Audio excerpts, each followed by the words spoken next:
before we start, we're going to do two sections to the press conference. So the first part will be reflecting on tonight, and then we'll move on to preview the game against Chelsea. Sean, firstly, your thoughts on a really impressive win? Yeah, pleased that when asked in the week, including yourself, about what do you need to change, so we've got to score goals. You know, I think the performance level at home has been pleasing actually all season.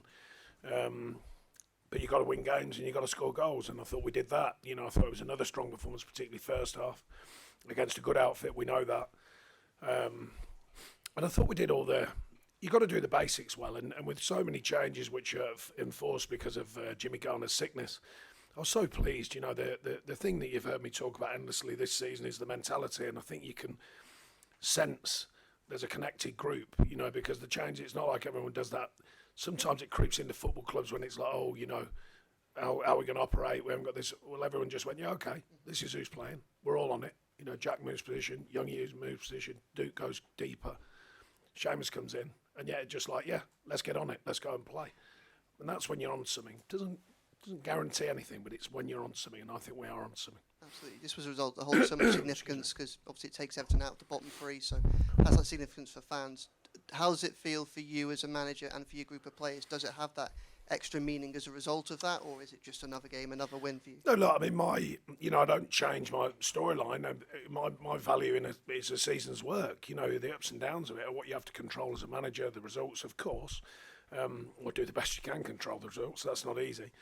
But the end of the season is where it really counts. So the idea of the points, I wasn't, blaming anyone. I'm going, right, okay, it's done. So therefore, let's get on with it. And I think the players have been very responsive to that. They've gone, yeah, okay, let's park it and let's just get on with things. We don't know what's going to come back or if anything's going back. So therefore, we can't guarantee that. So what can we guarantee? Well, we guarantee our mentality to keep playing hard like we were anyway, I thought. I thought the performance levels have been very good. And I thought recently, turning performances into winning performances, the 10 points happened. I thought it was a good performance against Man United. You know I did. And I think we've backed that up, with another two good performances, one away, and of course here, which is important, excuse me, because obviously the amount of fans that get in here every time we play here, it's a reward for them because they've supported us without doubt in numbers, but also in voice. When Newcastle came here last season, it was one of the hardest moments of the season for Everton. Do you think, therefore, that this is a good barometer to show just how much you've improved and how sustained that progress is in such a short period of time? I think different seasons bring different situations. We changed things in the summer. We tried to find a bigger balance to the squad. I think we've done that, and get a more connected squad and a more connected unit, and then connect with the fans. And I think I've spoken endlessly about it because I believe it. I've been in the game a long time as a player. I'm a long time as a manager now, and I believe it. I think it's the underbelly of an authentic team, and that's what I wanted when I got here. And I think you're seeing signs of it. There's still more to come from it. And, it's still got to continue to grow. But I think it's a very authentic looking group of players. And I think that there's a thing about supporters when they can smell it, on a team. I've always said it. And I think they can. Doesn't mean we're brilliant or any of that. I'm not making big statements about that. But it means you've got a connected team that care deeply about what they're doing. And it shows through their performances. And I think that should be a given as a player, but it's not always. And I think fans really respect that. And I certainly think Evertonians and the Toffees respect it. So I think that's important. Sean, you've talked before, earlier in the season the XG was there, but the goals weren't there. Today there was both. I mean, that must be one of the most satisfying performances you've had in your time as an Everton Well, manager. the strange thing about being a manager, the first 3 home games of the season were very satisfying, and we didn't win. So, the fact you win obviously is more satisfying because that's the business, that's what we're in. But I can't go too far from being honest and say that some of the performances at home this season, I personally have thought of very, very strong performances and very good performances, and yet we didn't win. I know the ones I prefer. That's the ones where you don't play as well and you win. Make no mistake. At times it was deafening there with the fans, and it felt like the players knew how to use that energy this time around. Yeah, awesome. I mean, the thing that you marvel at about supporters, these supporters particularly, of course they want good play, of course they want quality. Why wouldn't you? That's the modern way and the modern game. But some of the press in second half, I think there was one down the far side that, Youngie goes on a full court press, runs his rear off to get there, and the crowd were on their feet, because they're seeing, like I say, you want quality, and I believe we've got quality.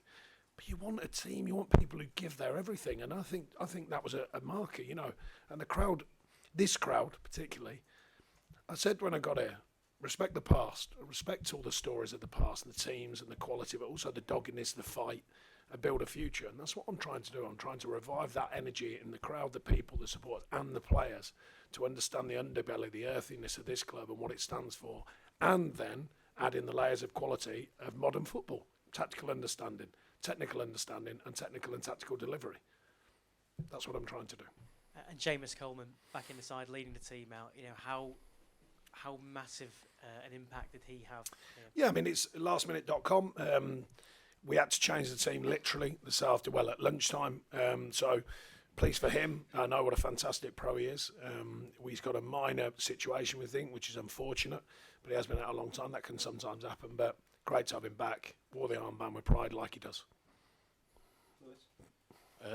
There's that sign with your face on says dogs of war behind the goal, and obviously it felt like the players were in the war. Yeah, I had that made.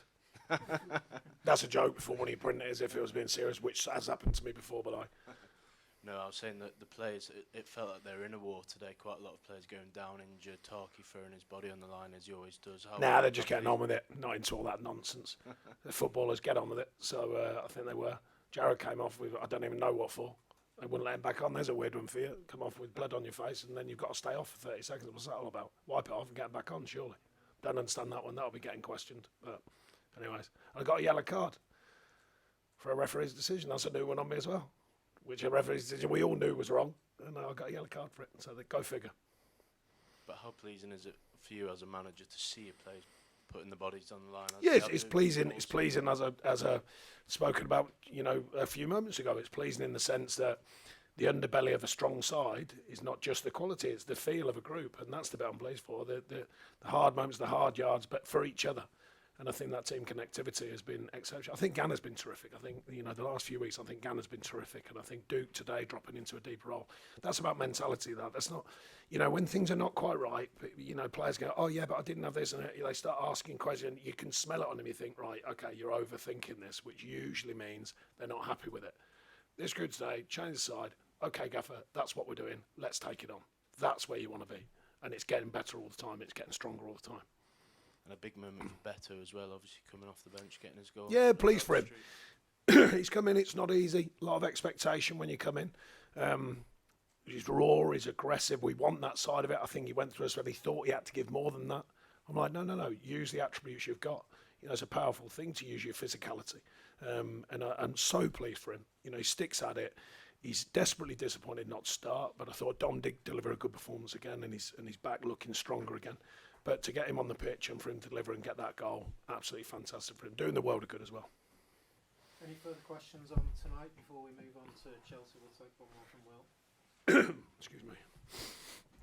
Just a quick one. Just what happened with Jordan Pickford when he got a bit of treatment? Is he all right? Yeah, I think so.